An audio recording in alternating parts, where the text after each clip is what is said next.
Pour le groupe RDSE pour 4 minutes.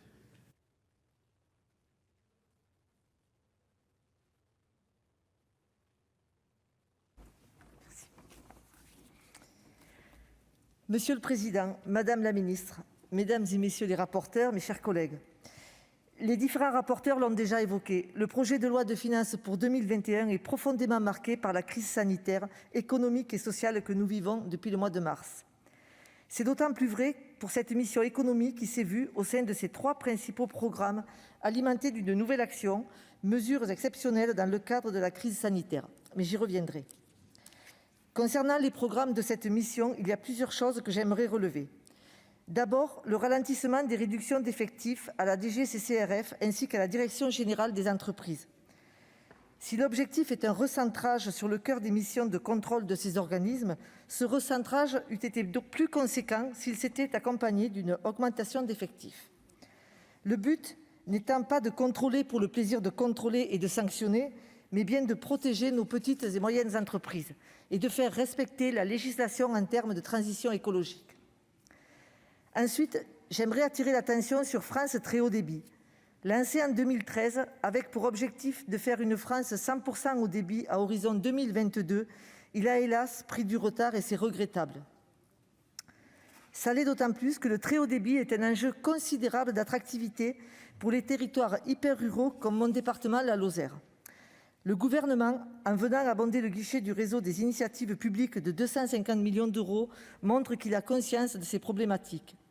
Après les 30 millions de crédits ouverts par le Sénat lors de l'examen du 3e projet de loi de finances rectificatif. Au total, c'est près d'un demi-milliard d'euros qui est sur la table pour arriver à l'objectif d'une France 100% très haut débit en 2025. Je partage néanmoins les craintes de nos rapporteurs quant à une sous-évaluation des besoins de la mission. À ce titre, mon groupe soutiendra leur amendement proposant une augmentation des crédits du programme. Concernant les différentes aides aux entreprises, il convient de souligner leur nombre et le soutien déterminant qu'ils apportent à l'économie locale. Je pense au recours aux prêts garantis par l'État, par la BPI. Au total, c'est un encours de 300 milliards qui sera financé avec la garantie de 2 ans de décalage pour le remboursement. Je pense également aux ZRR. L'annonce de leur maintien jusqu'en 2022 fut un vrai soulagement dans mon département et je pense particulièrement aux communautés de communes de Mende et Marvejols. Plus que jamais, nous devons rappeler notre attachement à ce dispositif qui, s'il n'est pas parfait, permet de compenser de nombreux freins à l'installation dans nos territoires ruraux. J'émettrai la même critique que nos collègues rapporteurs sur le manque de lisibilité et l'absence de pilotage global des différents mécanismes de soutien à l'activité économique. Sur le soutien aux commerces ruraux, je soutiendrai là encore l'amendement des rapporteurs pour avis de la Commission des finances concernant le FISAC. Le souhait de l'intérêt qui s'accompagne d'une baisse de 80% des crédits dévolus est une erreur. D'abord parce que la crise que nous connaissons vient de démontrer l'importance de nos commerces de proximité. Ensuite, parce que le remplacement du FISAC par le programme Action Cœur de Ville ne se fait qu'en partie et que les actions ne sont pas ciblées à destination des territoires.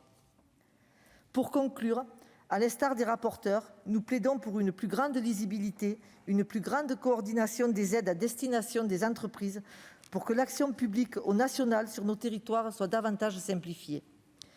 Vous l'aurez compris, chers collègues, le groupe RDSE votera dans sa majorité les crédits de cette mission économie. Je vous remercie. Merci. La parole est à Monsieur Fabien Gay pour le CRCE pour 4 minutes.